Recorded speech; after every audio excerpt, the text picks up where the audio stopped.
and it's a great treasure story. The beginning, He has passed away, but I never forgot that story. and the ending are here. In a Muskegon cemetery, what unfolds in between And that's really when I got hooked. might lead to solving one of our country's greatest mysteries.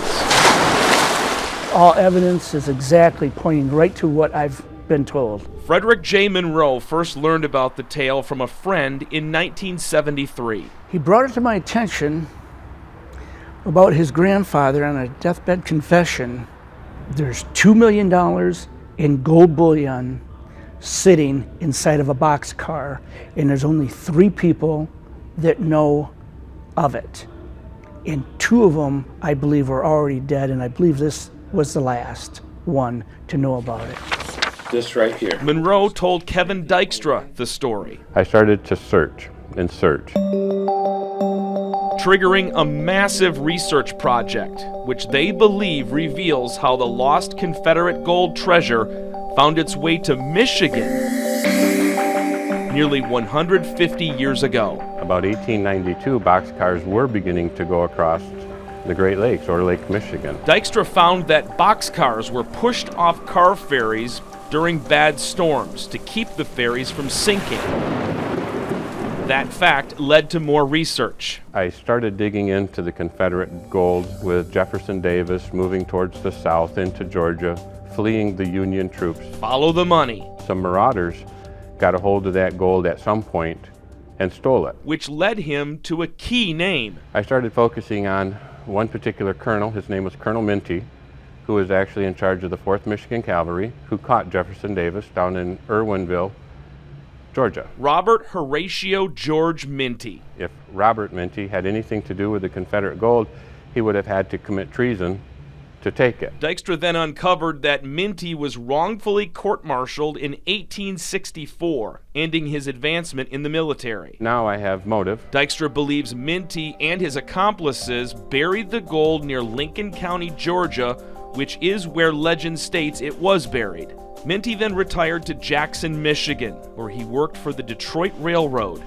Dykstra then found that the colonel would accept several positions with rail companies, leading him to eventually become superintendent of freight for the Atlantic and Gulf Railway. Which passes right by where the gold was taken. I feel at that point I have this man on the run. The year was 1876, 11 years after the gold was stolen. Dykstra believes while working for the Atlantic Gulf Railway, Minty dug up the treasure and began heading north with it using the rail system. Another critical piece of the puzzle would surface. And I uncover a horrible train accident in Ashtabula, Ohio. A railroad bridge collapsed. 11 boxcars fall into a river gorge. It was reported that one of the boxcars was carrying $2 million of gold bullion. People flocked by the thousands to try to find that gold. But none was ever found. Dykstra believes Minty was connected to this accident. And sure enough, he's the superintendent of construction on that railway.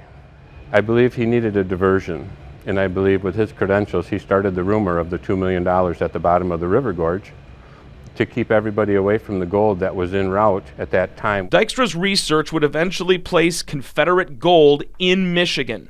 I come across a newspaper article that talked about a piece of Confederate gold that surfaced at a coin show in Traverse City.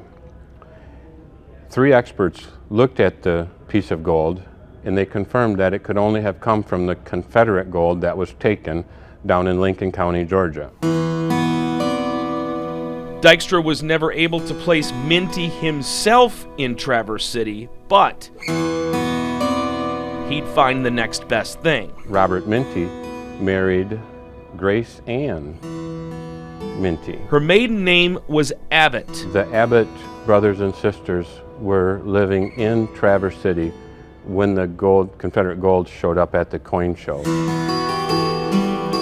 That led Dykstra to the connection that he believes seals the deal on Minty. His mother-in-law, her name is Thomas Ann Sutherland. Thomas Ann had a son named George Alexander Abbott.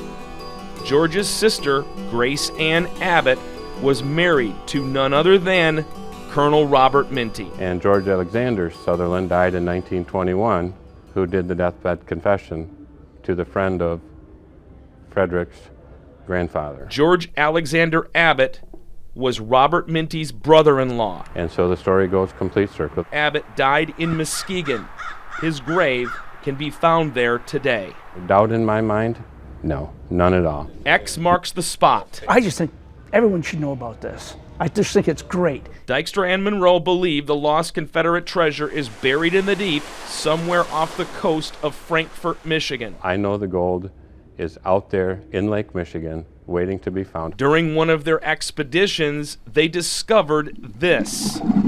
We did find a train car. The train car was quite destroyed, but it was a coal car. Leading them to believe 4 years of research has them hot on the trail. The next step, to help the state locate their gold. To the state of Michigan, I would say please go out into the lake and pick up your gold.